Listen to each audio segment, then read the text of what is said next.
कथा प्रसंग।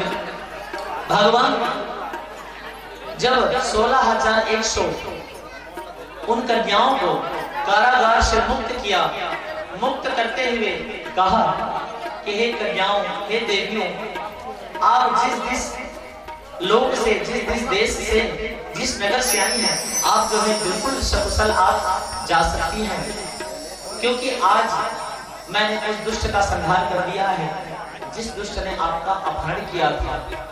भगवान का आशीर्वाद लेकर सारी राजकुमारियां जो हैं अपने अपने घर चली गई। कोई किसी की बहन थी, कोई किसी की बेटी थी। इस प्रकार सारी कुमारी कन्याएं जब अपने अपने पिता के घर, भाई के घर जब पहुंची तो सारे उनके माता पिताओं ने, उनके भाइयों ने, उनके कुटुंब परिवारों ने उसे अपनाने से इनकार कर दिया। कहा, अरे तुम्हें तो दुष्ट भौमासुर ने हरण करके ले गया था, अब मैं तुम्हें वापस अपने राजमहल में जगह देती हूँ तो तुम पूरे जाति सगा वाले, पूरे राज कुटुंब तुमसे कौन विवाह करेगा? अरे तुम इतने दिनों, इतने वर्षों तक भौमासुर के साथ रहकर आई हो, इसलिए तुम्हें हम स्वीकार नहीं कर सकते। जहां से आई हो तुम यहाँ से वापस चली जाओ, हम तुम्हें नहीं रह सकते, नहीं रख सकते। सारी कन्याएं रोते रोते जाकर भगवान कृष्ण के पास आ गए। कहा कि हे नाथ, हे द्वारिकाधीश, हमारे कुल, हमारा परिवार कोई हमें अपना नहीं रहा, क्योंकि इस दुष्ट ने हमारा अपहरण करके हमारे कुल को कलंकित कर दिया है, हमारे शील को नष्ट कर दिया है। पिताजी, भाई कहते हैं कि अब तुमसे कौन शादी करेगा? तुम लोग जहां से आई हो वापस चली जाओ, दोबारा हमारे घर में जो है नहीं आना। दुनिया में माताओं का जो स्थान होता है ना, वो 3 जगह का स्थान होता है।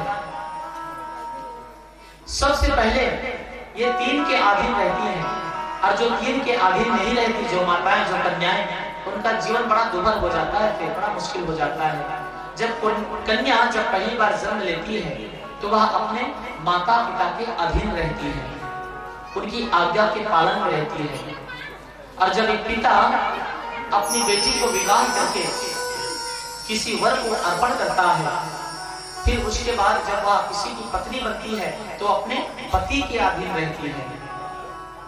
और जब उम्र बीते बीते जब उसका पति का स्वर्गवास हो जाता है तो उस माता की जो पुत्र होते हैं वह फिर पुत्र के अधीन रहती है। हर नारी के जो है 3 स्थान रहते हैं रहने का। सबसे पहले वो अपने पिता के अधीन रहेगी, फिर अपने पति के अधीन रहेगी, पति के स्वर्गवास के बाद फिर वो अपने पुत्र के अधीन रहती है, उसके संरक्षण में रहती है। और जिस स्त्री की न पिता है, न पति है, न पुत्र, तो फिर उसका जीवन बड़ा दुर्बल होता है, फिर इस समाज में रहना उसके लिए बड़ा मुश्किल हो जाता है।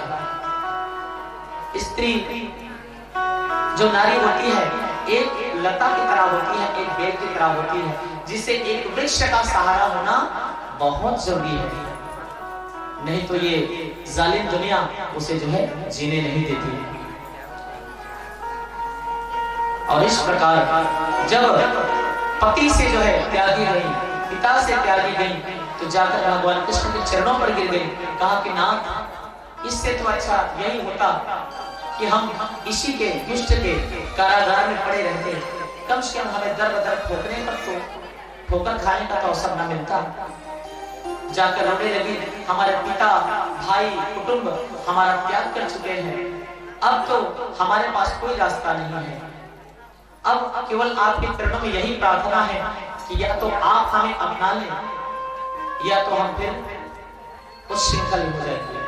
भगवान कृष्ण ने सोचा है, अगर इसे मैं नहीं अपनाता, अगर इसे आश्रय नहीं दिया तो समाज में ये ऐसे दर बदर ठोकर खाती रहेंगी, और एक अकेली औरत को देखकर यह आज का विभत्स समाज इस पर टूट पड़ेगा, इसकी लज्जाशील संकट में पड़ जाएगी, और इससे पूरे समाज जो है भ्रष्ट हो जाएगा। जहाँ 16,100 रानी जब पतिता हो जाएंगी तो पूरा समाज जो है खत्म हो जाएगा, चरित्रहीन हो जाएगा समाज। इससे समाज को, राष्ट्र को, देश को बचाने के लिए भगवान ने फिर व्यवस्थावश बड़े प्रेम से 16,100 रानियों को एक साथ वहीं पर जो है विवाह किया और उन सबको जो है अपनी अर्धांगिनी बना लिया। एक व्यक्ति ने प्रश्न किया कि प्रभु, आपने उन्हें पत्नी क्यों बनाया? आप उन्हें बहन में तो बना सकती थी, आप उनको बहन बना करके भी अपनी द्वारिकापुरी में रख सकते थे। भगवान का उत्तर था कि देखो, अगर मैं इन्हें अपना बहन बनाती, तो इनके लिए मुझे सुयोग्य वर ढूंढना बहुत आवश्यक था। और ये 16,100 ये जो कन्याएं हैं, यह कोई और नहीं बल्कि यही वेद की ऋचाएं हैं, यही मंत्र की सुक्त है। एक बार सारे मंत्र स्तुति संग्रह ने भगवान से प्रार्थना किया कि हे प्रभु, हम जैसे स्तुति और प्रार्थना को, हम वेद की ऋचाएं हैं, हमें पढ़ करके बड़े बड़े यक्ष, गंधर्व, किन्नर, देव, भक्त, ज्ञानी आपको प्राप्त करते हैं, लेकिन हे नाथ, हम आपको कब प्राप्त करेंगे? हमारी मन की इच्छा, अभिलाषा कब पूरी होगी नाथ? भगवान ने वाचम प्रपद्ये काम प्राणम प्रपद्ये चक्षुश्रोत्रम प्रपद्ये वागोजा सहोजो मयि प्राणपानो यजमेन्द्रिया। और इस प्रकार उन्हें अपनी दासी, अपनी चेली, अपनी भक्ति जान करके भगवान ने फिर उन सब का एक साथ जो है वहीं पर सत्यभामा जी के सानिध्य में उनका जो है फिर उनका पाणिग्रहण किया और सारी रानियों को लाकर जो है द्वारिकापुरी पहुंची। मैया 8 पटरानियां वहां पर थाल में आरती सजाकर सभी रानियों को जो है बड़े प्रेम के साथ स्वागत किया है। और भगवान श्री कृष्ण जी जो द्वारिकाधीश 16,108 जो है विशाल भवन बनाया, सबका महल एक जैसा, एक ही स्वरूप जैसा, कोई किसी का कम ना कोई किसी का ज्यादा, ताकि किसी के मन में ये भेद ना हो कि महाराज ने मुझे छोटा महल दे दिया और भगवान ने इन्हें बड़ा महल दे दिया।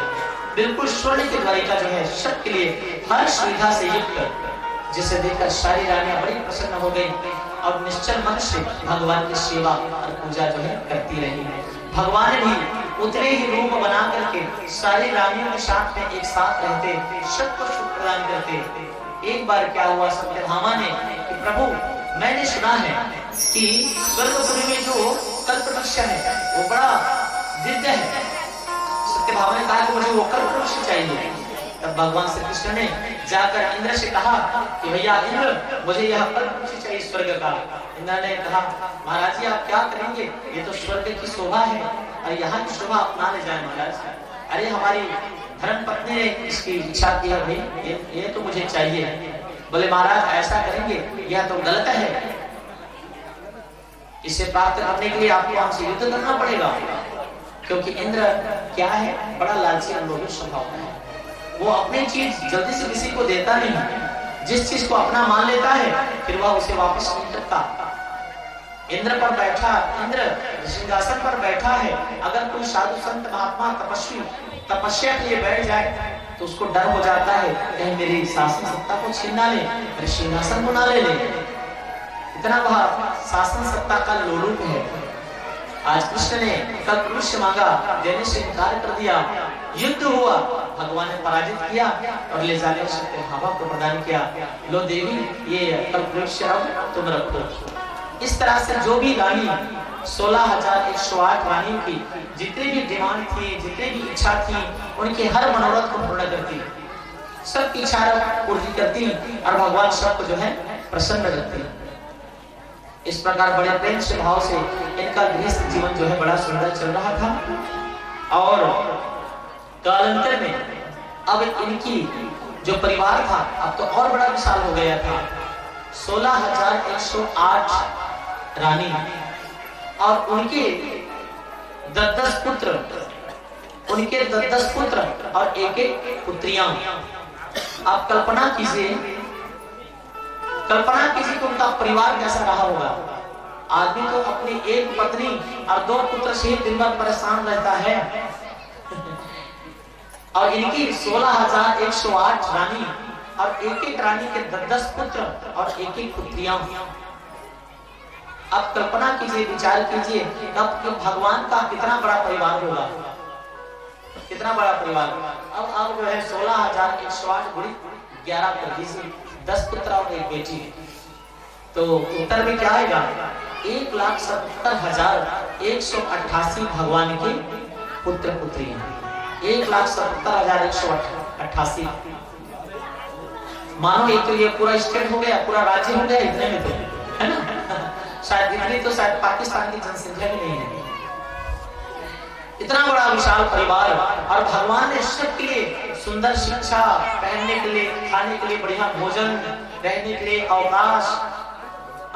भगवान सबके साथ एक साथ रहते, सबको प्रसन्न रखते, और उतने रूप बना करके भगवान सबके साथ आनंद से रहते, और सबके लिए बढ़िया स्कूल, बढ़िया शिक्षा दीक्षा, खेलने का मैदान। अब चाहिए इतने बच्चे को पढ़ाने के लिए कितने जो है शिक्षक की जरूरत पड़ी होगी द्वारिका जी। एक स्कूल में 200-400 विद्यार्थी हो तो न जाने कितना शिक्षक करीबों पर लाइन लगा रहता है, कितनी वैकेंसियां निकलती हैं। और इतने बच्चों को पढ़ाने के लिए भगवान ने सबके लिए डॉक्टर, कोई सर्दी आ गया, किसी को बुखार आ गया, किसी को घूमने जाना है, सबके लिए नौकर चाकर, रथ, विमान, भगवान सबके प्रसन्न रहते।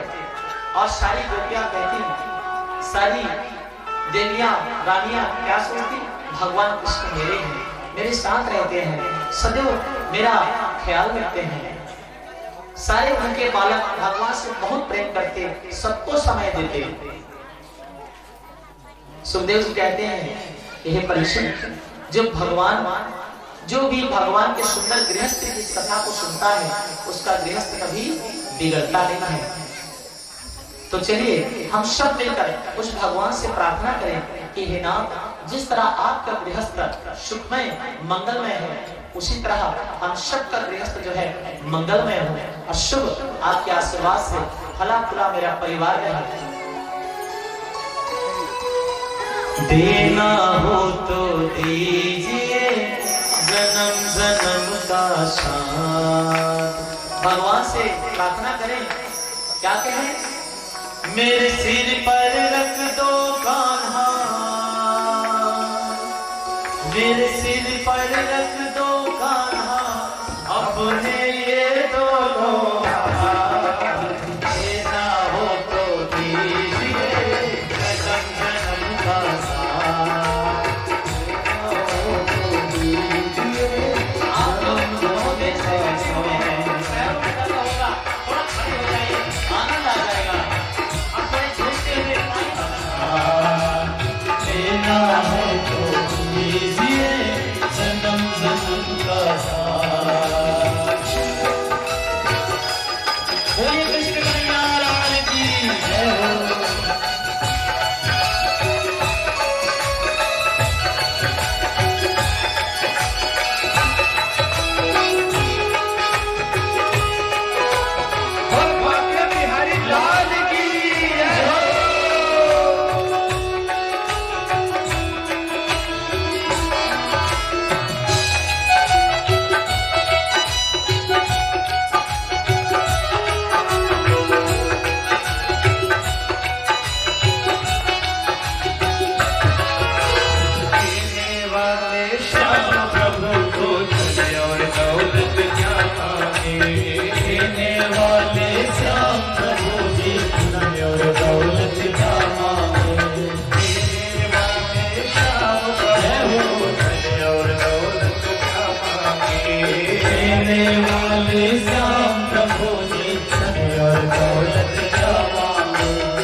दौलत से महंगी है।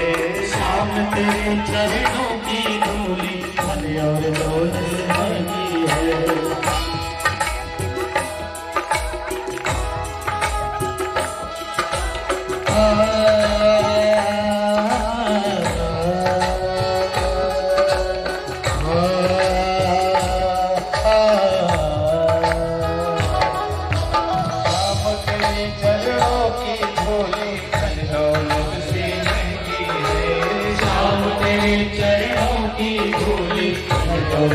से महंगी है।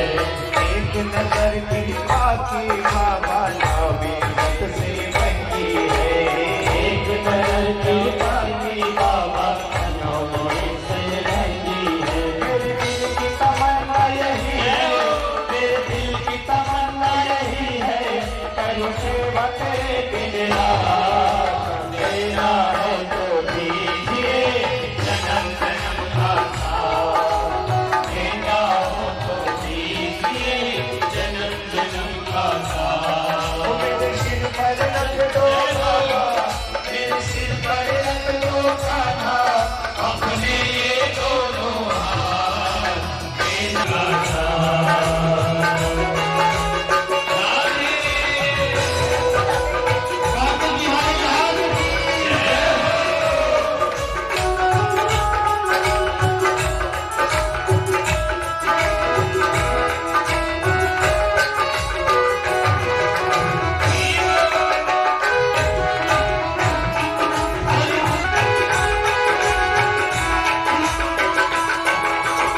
सुना है हमने शरणागत को अपने गले लगाते हो। सुना है हमने शरणागत को अपने गले लगाते हो।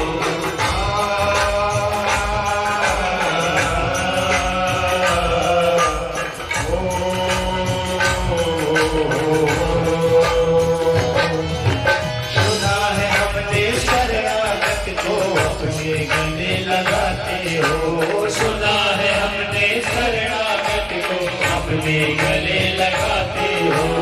ऐसा हमने क्या मांगा जो देने से घबराते हो।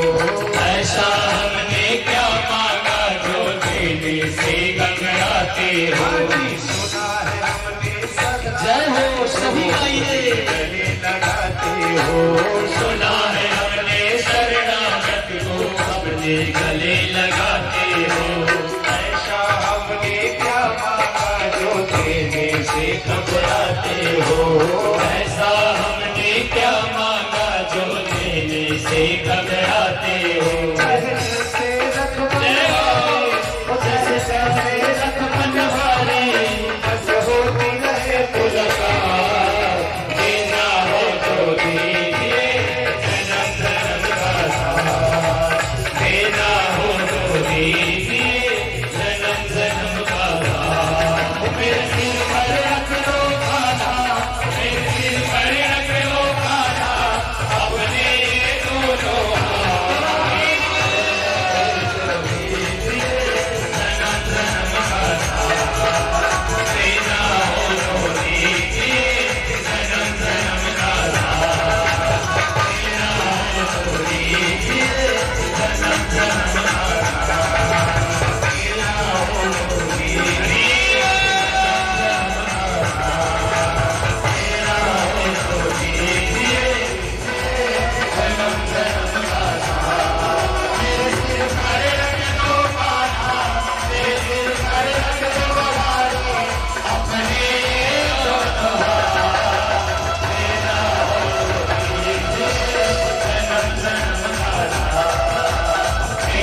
भगवान का विशाल परिवार, और लेकिन इनमें जो 16,108 रानियों में जितनी रानियां थी वो सब नित्य, अब कहते हैं ना जहाँ 4 बर्तन होते हैं वहां थोड़ा खटपट होता है, और जहाँ पति पत्नी हो और थोड़ा हंसी मजाक ना हो, थोड़ा छेड़खानी ना हो, तो गृहस्थ में जो है आनंद नहीं आता है ना। तो उनकी जितनी रानियां थी भगवान के साथ में उनका प्रेम भी था, और छोटी छोटी बातों में कुछ झगड़े भी हो जाया करते थे, और भगवान को भी बड़ा मजा आता था। जब कोई रानी पटरानी रूठ जाती थी तो भगवान को मनाने में बड़ा मजा आता था। और सही गृहस्थ जीवन का यही सबसे बड़ा सुख है। अगर पत्नी रूठ जाए तो पति जो है मना ले, अगर पति रूठ जाए तो जाकर पत्नी मना ले, है ना। रूठा रूठी, क्योंकि जहाँ प्रेम होता है वही अधिकार होता है, और जहाँ अधिकार होता है वहां तो फिर अपने अधिकार की बात तो रखते ही है। अरे इतना बड़ा यज्ञ हो रहा है, पूजा हो रहा है सरवानी में, सब घर की माताएं महिलाएं सुंदर सुंदर नए साड़ी पहन कर आती हैं, सज धज कर आती हैं गोपियों के जैसे। अगर किसी की, अगर कोई माता के कोई नई साड़ी नहीं है, अगर वो कहती है देखो ना जी सरवानी में कथा जब हो रही है सब कितने सुंदर सज धज करके आते हैं, मेरे पास सब वही पुरानी साड़ी है, मुझे अच्छा नहीं लगता, आप मेरे लिए एक नई साड़ी ला दो ना। अरे और इस साल अभी तो ले रहा है दिवाली पर, और कतक लो हूँ, अरे समय आने हमारा सारा के अभी छठी हुई, हमें तो फिर ले वाला भी देखा, उसने बात थोड़ी महाराज। अब पत्नी रूठ गई, अरे मेरे को अभी चाहिए। अब वो कहता है देख अभी तू 1 महीना बाद तो फिर लेना, तो फिर दूसरी चीज हो जाएगा है। अब ये सुनकर जो है पत्नी रूठ जाती है, और क्या होती है भोजन बनाती है तो भोजन में स्वाद नहीं आता, वो तो रिश्ते में बना अच्छा साड़ी का कह रहे हैं पूरा नाम देखा थे। अब की प्रेम करते शुरू नावा लाने रहे तो हर महीना साड़ी लाने, अब तो भूला कितना प्रेम खत्म हो गया। अब 1-2 दिन भोजन परोसी, भोजन में स्वाद नहीं आया, अब तो अच्छी से बात भी नहीं कर रही, पता चल गया देवी जी नाराज है, तुरंत बोले हैं चल अब शक्ति चाहिए, अब खर्चिया दुल्हन साड़ी शोरूम में, और वहां ले तोलमन के छाट लेता है, हे मोरेज बा और गुड्डू है ऊपर लोग लगाओ, सब लेकर बढ़िया सुंदर सज की जाती है। हम लोग गुड्डू को नाव पहनी करके आनंद आई, प्रसन्न होकर के बढ़िया जो है मार्केटिंग करके आते हैं और सुंदर सुंदर के बैठते हैं, कितने सुंदर लगते हैं। इस प्रकार पत्नी की जो इच्छा है मनोरथ है पति पूरा करे, पति की जो इच्छा है उसे पत्नी करे, यही क्या है आनंद है गृहस्थ का। कभी और उठे तो ये बनाए, कभी और उठे तो ये बनाए। इस तरह से सब रानी जो है रूठती थी, मनाती थी, लेकिन ये जो रुक्मणी थी ये बड़ी ही सरल और बहुत ही सीधी भोली भाली थी। भगवान कृष्ण को अंतर्हृदय से बड़ा प्रेम करती थी। एक दिन भगवान कृष्ण ने सोचा कि सारी रानियां, सभी रानियां, सारे पटरानी मुझसे प्रेम तो करते हैं लेकिन मेरे से कभी हट भी करते हैं, है? और नित्य मुझसे रूठ जाती है, फिर मनाता हूँ, लेकिन जब से शादी करके रुक्मणी को लाया हूँ बिना आज तक मेरे से कुछ चीज की कोई प्रार्थना की है, ना कोई इच्छा की है, ना आज तक कभी इनके साथ मेरी खटपट हुई है। जब से आई है बिल्कुल पतिव्रता नारी की तरह रहती है, न कोई हंसी ना मजाक, बस चरणों के दासी की तरह पड़ी रहती है। कुछ ऐसा करना चाहिए ताकि इसको जो है गुस्सा आए। मैं जब भी इसको छेड़ता हूँ चुप रहती है, कुछ नहीं बोलती। हाँ स्वामी, भात खाबे, हाँ स्वामी, दाल खाबे, हाँ स्वामी, साग खाबे, हाँ स्वामी, सवेश का स्वामी स्वामी, सब में पूछ। कभी आज तक मेरे से कोई शिकायत नहीं की, कभी इसके साथ मेरी लड़ाई नहीं हुई। तो भगवान ने सोचा चलो आज मैं इसको छेड़ता हूँ, और जब ये गुस्सा हो जाएंगे, रूठ जाएंगे, तब इसे मनाने में जो आनंद आएगा तब जो है बड़ा मजा आएगा। तो भगवान ने एक स्वांग रचा, एक लीला करी। कैसी लीला? भगवान एक कब्ज जैसा मुंह बना के,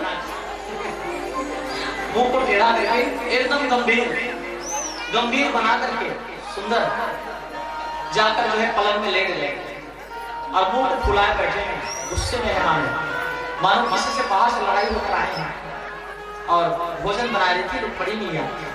आज भगवान कृष्ण कितनी गंभीर पहली बार देखे, नहीं तो भगवान कृष्ण का चेहरा जब भी आप देखें खिला हुआ ही रहता है, खिला हुआ ही सबसे पेश आते थे, सबसे मुस्कुराकर बात करते, चाहे बच्चे हो, चाहे बूढ़े हो, चाहे हमें हो, चाहे कोई भी हो, भगवान सबसे प्रेम से मुस्कुराते हुए बात करते। लेकिन आज मुंह फुला करके जाकर पलक में लेट गए और आते ही आज कोई बात नहीं कर रहे रुक्मणी से। 10 मिनट हो गया, 15 मिनट हो गया, 20 मिनट हो गया, भोजन बनकर तैयार है। स्वामी क्या हुआ? देखा है चेहरा सूझा हुआ, फूला हुआ। यह देखते ही हे स्वामी क्या हुआ? आपका चेहरा बड़ा उदास है, मायूस है, बड़े गंभीर लग रहे हैं। बताइए ना, आपके मन में कोई बोझ है तो बताइए, मैं दूर किए देती हूँ। क्या कृष्ण है महाराज, बताइए ना। लेकिन कृष्ण गुस्साए थोड़ी है, वो तो नाटक कर रहे हैं, चेहरों को फुला करके। तब उनके पैरों में दर्द है, हाथों में दर्द है, सिर दबा दो। बोले नहीं नहीं आप बिल्कुल कुछ मत करो, बस मेरा आज सुबह से मेरा दिमाग खराब है, अब तुम कुछ मत बोलो कृष्ण। क्या हुआ स्वामी, नाराज है मुझसे? मुझसे कोई अपराध हो गया, कोई भूल बन गई? नहीं नहीं तुम मुझसे तो बात ही मत करो। बस बेचारी डर गई, क्या हो गया, इतने नाराज क्यों हैं, बात नहीं कर रहे हैं?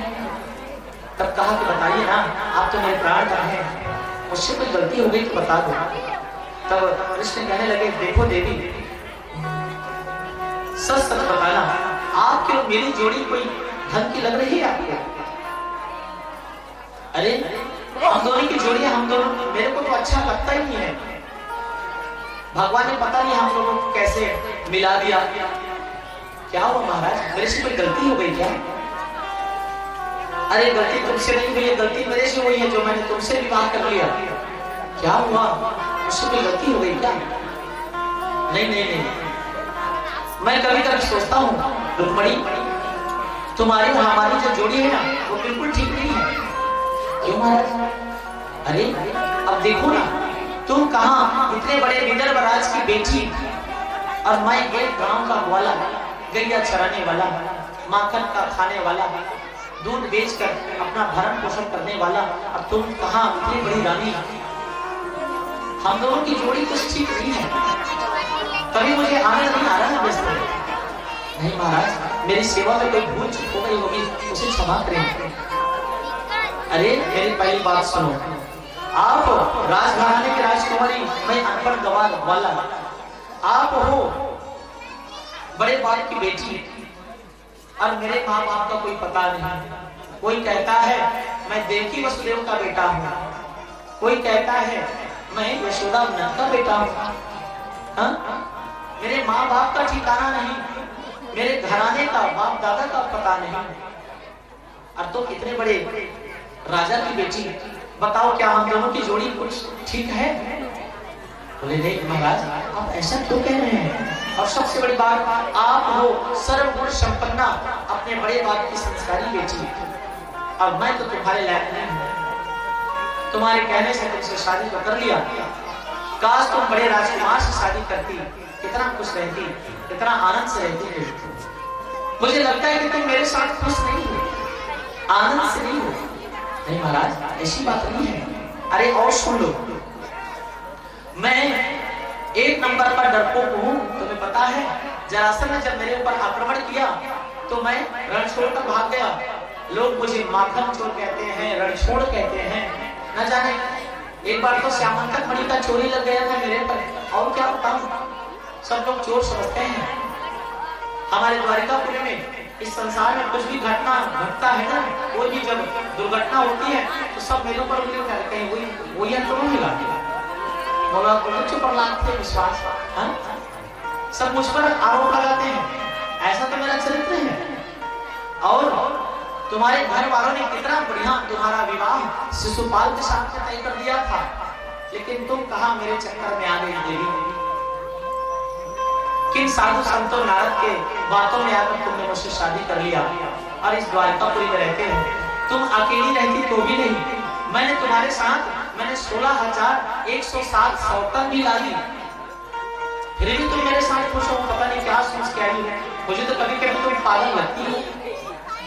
एक पति के अगर दो औरत हो तो वो दोनों जो है साथ में खुश नहीं रहती, लेकिन ना जाने तुम किस मिट्टी की बनी हुई हो, चुपचाप गुड़िया बन करके आ गई हो। क्या तुम खुश हो? सच्ची बताओ। अब यह सुनते ही अवाक रह गई, आज महाराज को क्या हो गया? आज द्वारिका ऐसी उल्टी सीधी क्यों बातें कर रहे हैं? बेचारी परेशान हो गई। तब भगवान कृष्ण ने कहा कि देखो, अब भी कुछ नहीं बिगड़ा है, अब भी कुछ नहीं बिगड़ा है।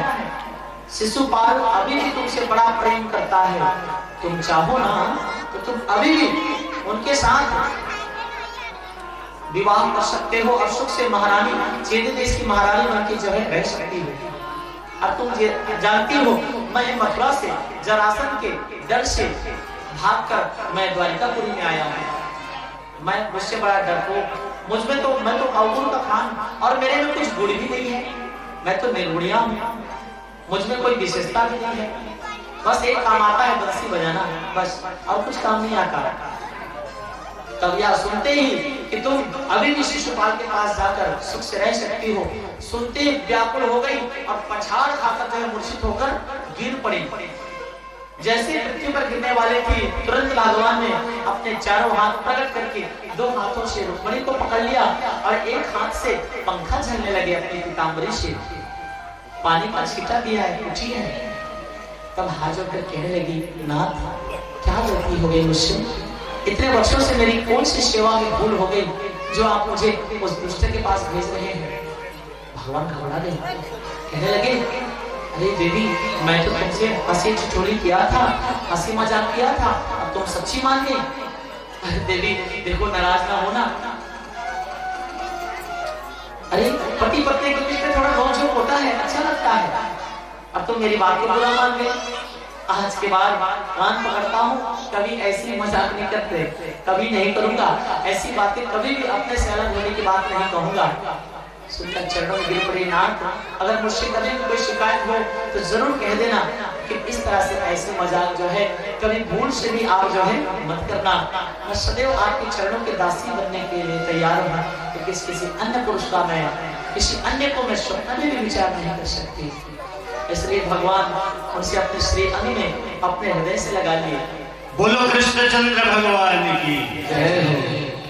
कहलवान सैया रूठ गए हैं, सैया रूठ गए, मैं मनाती नहीं, सैया रूठ गए, सैया रूठ गए, मैं मनाती नहीं, सैया रूठ गए, सैया श्याम रूठे हरि बोल। तबला बजाइए। मेरे सुने मधुबन में बहार आ गई, मेरे सुने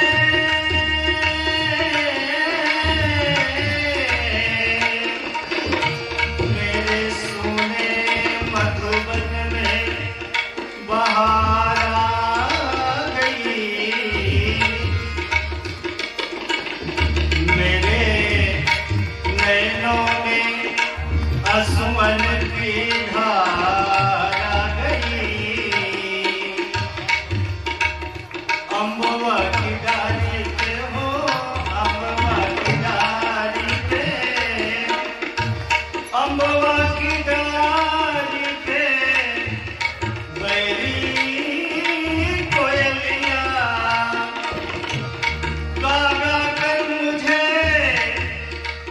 रुलाती रही, श्याम रूठे रहे, श्याम रूठे रहे, श्याम मैं मनाती रही, श्याम रूठे रहे, श्याम रूठे रहे, मैं मनाती रही, श्याम रूठे रहे। बोली कृष्ण कन्हैया लाल की जय। पर्यंता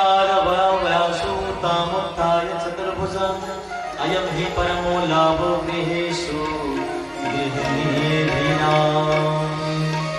तब होश में आते ही बड़े शांत से बैठ गए और कहने लगी भगवान द्वारिकाधीश से कि हे द्वारिकाधीश, भले ये बात आपने मजाक में किया है लेकिन बिल्कुल सत्य कहा है।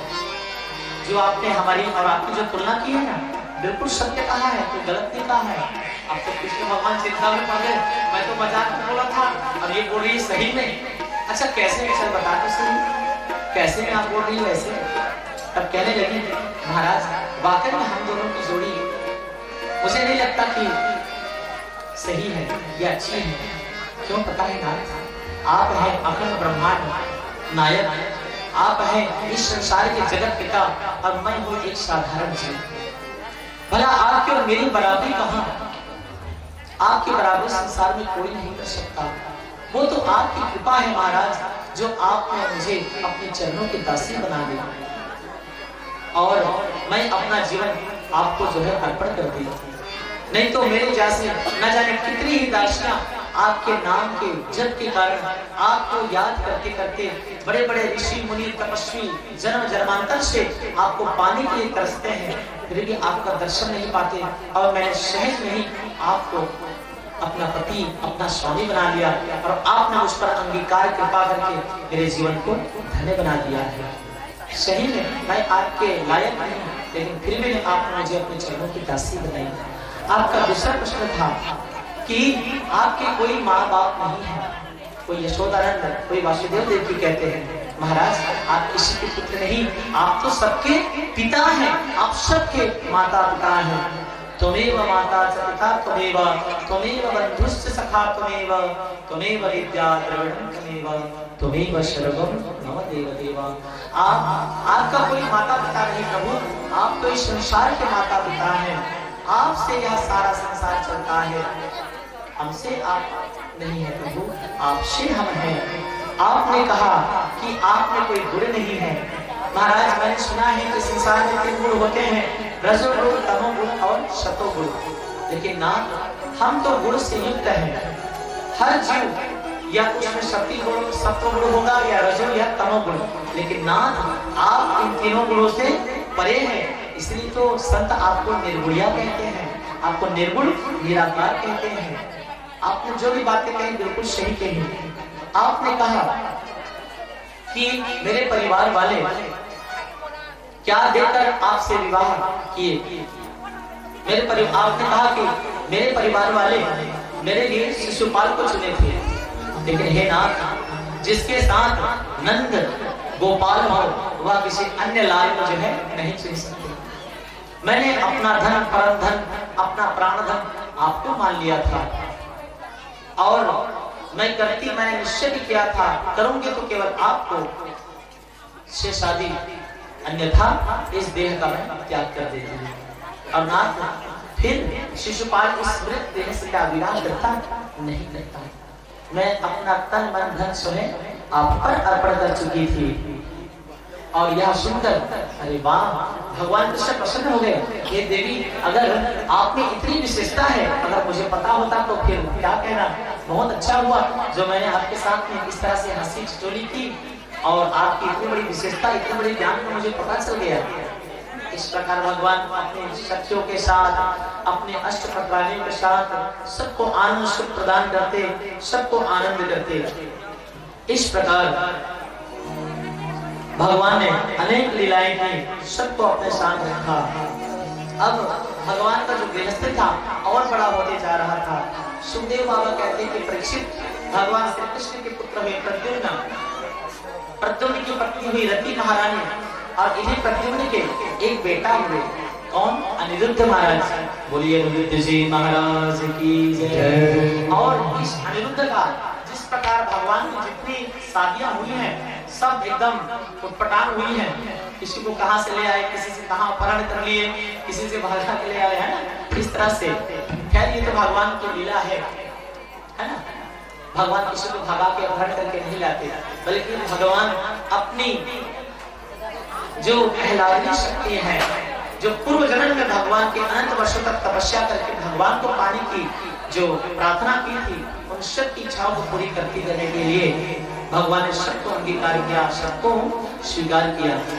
और इस प्रकार ये जो अनिरुद्ध जी थे भगवान के नाती, इनका भी 2 विवाह हुआ। इसमें भी बहुत लड़ाई वाला, सीधा सीधा शादी नहीं हुआ है। बिल्कुल ऐसे ही, बिल्कुल जैसे पिताजी का जैसे विवाह हुआ, जैसे प्रद्युम्न जी का, बिल्कुल ऐसे ही इनका विवाह हुआ है। कैसे? एक बार अनिरुद्ध का प्रथम विवाह किसके साथ हुआ? रुक्मणी के भाई कौन? रुक्मी की नातिन, रुक्मी की नातिन के साथ में अनिरुद्ध जी का विवाह जो है संपन्न हुआ। ये वही रुक्मी है, रुक्मणी का भाई जो भगवान कृष्ण को मारने के लिए दौड़ा था, जब भगवान कृष्ण अपहरण करके ले जा रहे थे रुक्मणी को। लेकिन संबंध कुछ बन गया, चल कोई बात नहीं, और बहनी जहाँ खुश रही वहीं हम लोग खुशी, प्रसन्न हो गए, बढ़िया संबंध बढ़िया बन गया। भगवान कृष्ण ने देखा कि हमारे अनिरुद्ध के लिए रुक्मणी जी तुम्हारी भाई की नातिन बड़ी सुंदर है, क्यों ना विवाह कर दें। और अनिरुद्ध पसंद नहीं करता था। अब विवाह संपन्न हो गया, बारात आ गई रुक्मी के घर। बलदाऊ भैया, कृष्णपुरा, यादव वंशी, भोजवंशी सब राजा वहां पहुंचे। अब एक तरफ विवाह चल रहा है, ऐसा होता है ना, जब हम लोग बारात जाते हैं तो एक तरफ जो है ब्राह्मण देवता वर कन्या को शादी कराते रहते हैं, बाराती लोग टाइम पास करते रहते हैं। कोई खेल खेल रहा है, कोई कुर्सी पे बैठा है, कोई वीडियो शूटिंग देख रहा है, कोई फोटो खिंचा रहा है, सब अपने अपने में मस्त रहते हैं। दुल्हा दुल्हन मंडप पे बैठी रहती है, पंडित जी शादी कराते रहते हैं। कोई बाराती तो घर चला जाता है परधनी के बाद, कोई वहीं पर बैठे बैठे देखता रहता है कब शादी होगी तो विदाई होगा। तो वहां पर सारे बाराती बैठे हुए थे। रुक्मी ने किससे? बलदाऊ जी से। अरे बलदाऊ भैया जी, अरे कभी यहाँ आइए, चलिए थोड़ा टाइम पास करते हैं, कुछ खेल खेलते हैं। शादी के बाद 2-3 घंटा लगेगा, पंडित जी अभी पूजा शुरू करवा रहे हैं।